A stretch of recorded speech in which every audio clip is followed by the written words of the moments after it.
What's going on, YouTube? This is Blue Bowl Sports Observer, BBSP.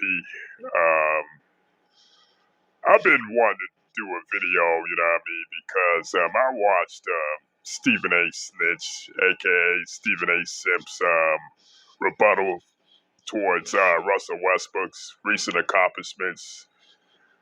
Became the 16th straight time that he's recorded a triple-double with 35, 21 and 14 the other night, and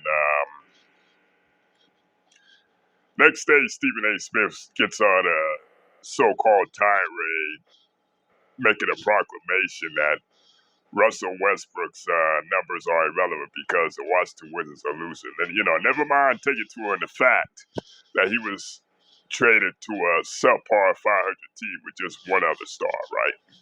Never mind the fact that Scott Brooks has proven to be a lame duck coach, right? He goes on this tirade and saying his numbers are irrelevant to me because he hasn't won a championship, right? Saying that he's played with Kevin Durant, James Harden twice, Serge Ibaka, Paul George, Carmelo Anthony, even brought up Reggie Jackson. I mean, I just find it real comical and a whole bunch of BS that Stephen A. Simp out here is trying to imply here. Basically, putting all the faults, shortcomings on at Russell Westbrook's feet. See, this is why I can't stand the modern day sports media.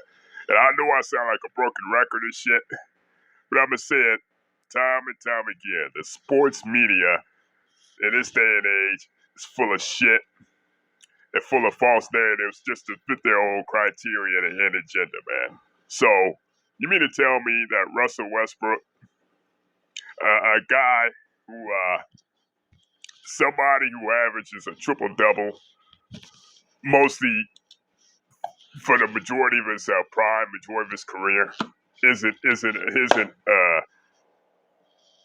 noteworthy player in this league, isn't an impactful player in this league, right? You're just gonna sit there and lie to everybody, saying that he's not an impact player, right? So him being on those teams, keeping those Oklahoma City teams afloat, right? Keep the Houston Rockets afloat last year, and all that shit didn't matter, right? So he goes on to say that Stephen A. Smith's bullshit. He goes on to say that he's come up short and his career doesn't matter. The only thing that matters is the championship. Well, and he's been partly responsible as to why his teams come up short. Okay.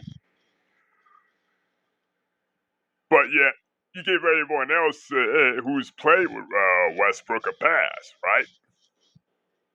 Let's go back to OKC.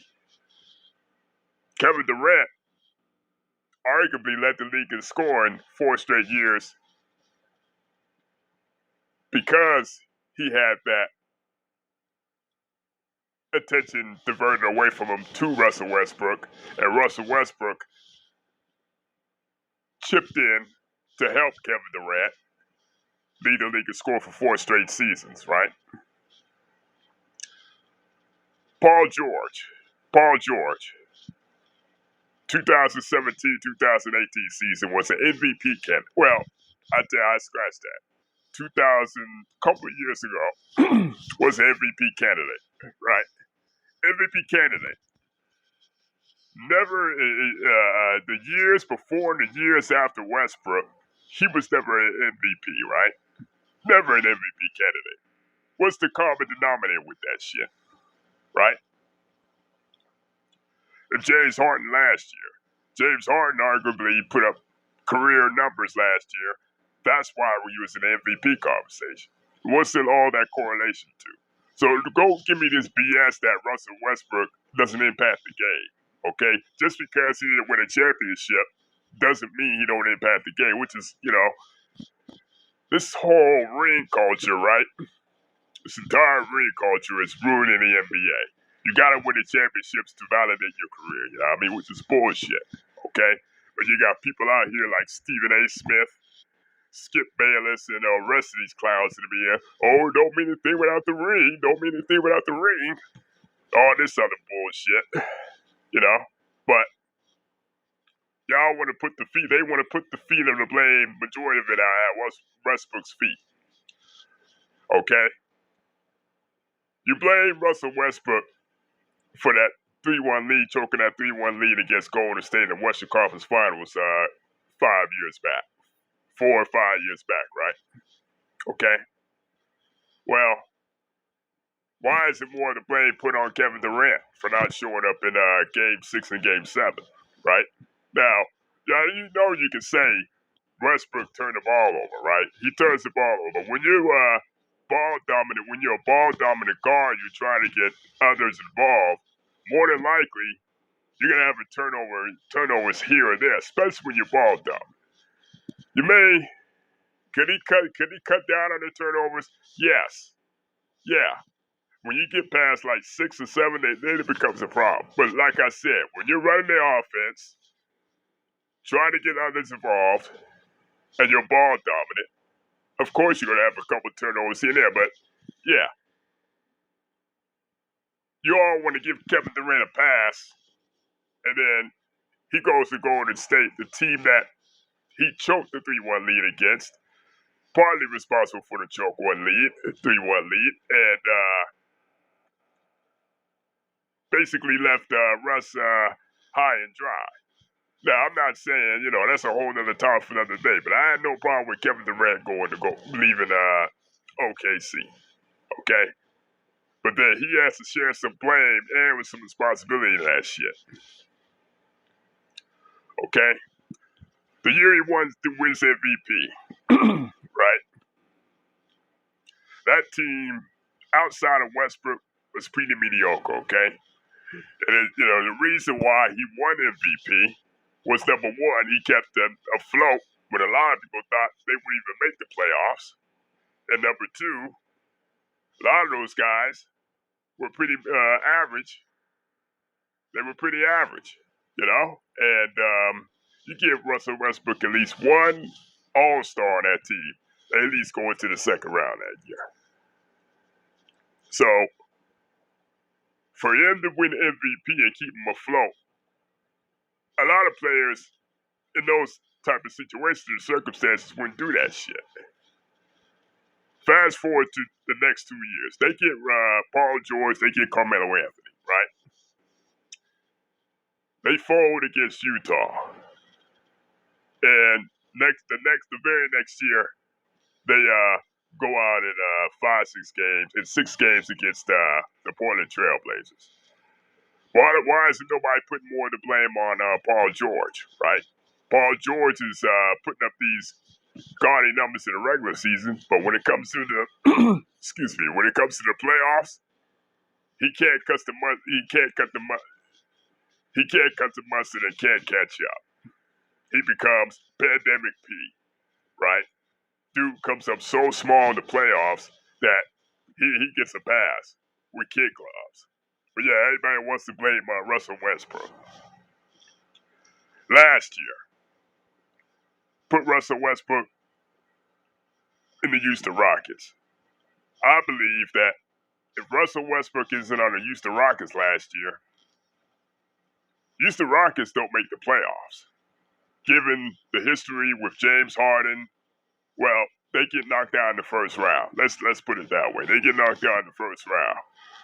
Given James Harden's history of coming up small in the playoffs, and a team coached by Mike D'Antoni, that's without the D. Would you without Westbrook, would you have any faith in them beating OKC last year? Without Russell Westbrook, would you have any kind of faith in the Houston Rockets, minus Russell Westbrook, beating OKC last year? To me, they lose that series without Russell Westbrook. So don't give me this bullshit talking about he hasn't accomplished anything. His numbers don't mean shit. When his numbers equate to his team staying afloat. Now, this is what I mean, man. You got all these clown-ass journalists here, clown-ass journalists in the media, and these clowns on YouTube. You wonder why these superstars go to so-called super teams and have a chance to compete for championships. All you clowns out here want your cake and eat it too, right? When they come up short in the playoffs with their original team, you all criticize them, talking about their chokers, their careers are irrelevant, the numbers, their stat padding, the numbers are irrelevant.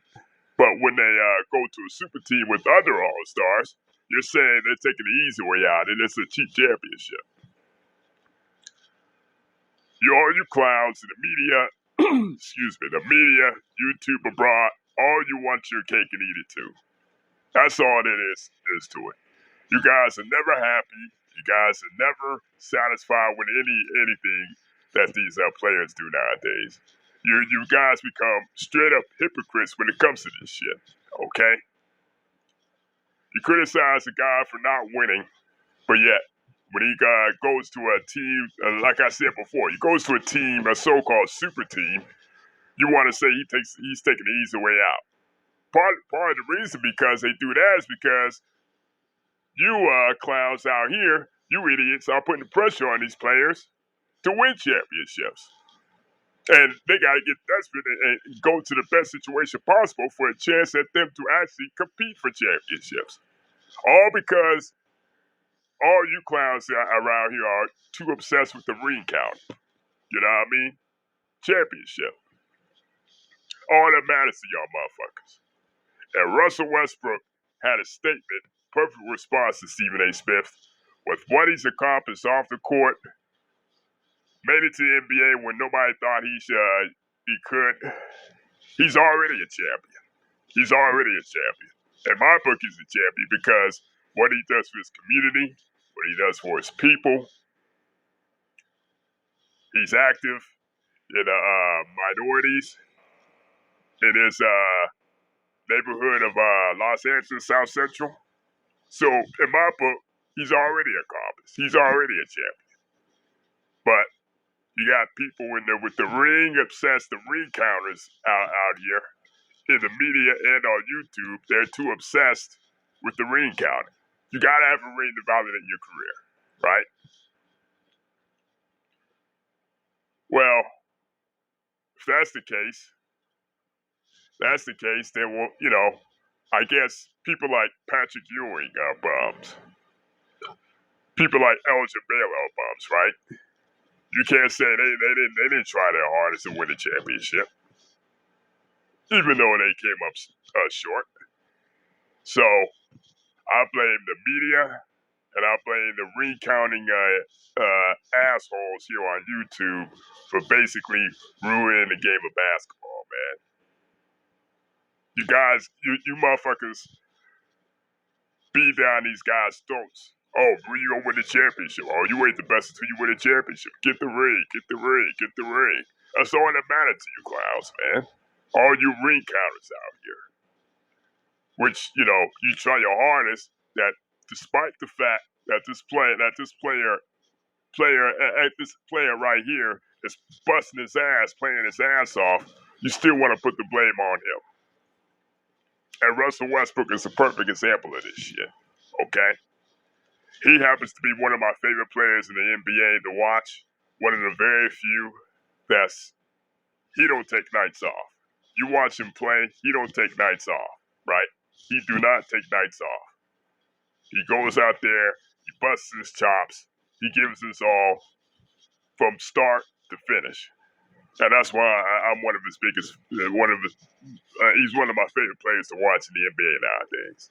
You really can't say that about a whole lot of other players in these team nowadays. They rather low manage, they rather half-ass, they rather play on stacked teams, super stacked teams. But yeah, I wouldn't blame Russell Westbrook if, let's say, next year sometime he demands a trade to a team like the Miami Heat or even a team like the Milwaukee Bucks.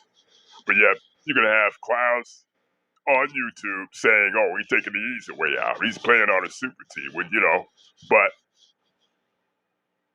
you are all to blame for this bullshit right here. You are all to blame for this bullshit right there. The ring counting culture has basically ruined basketball. And the clowns in the media, people like Stephen A.Simp&Snitch, has completely destroyed the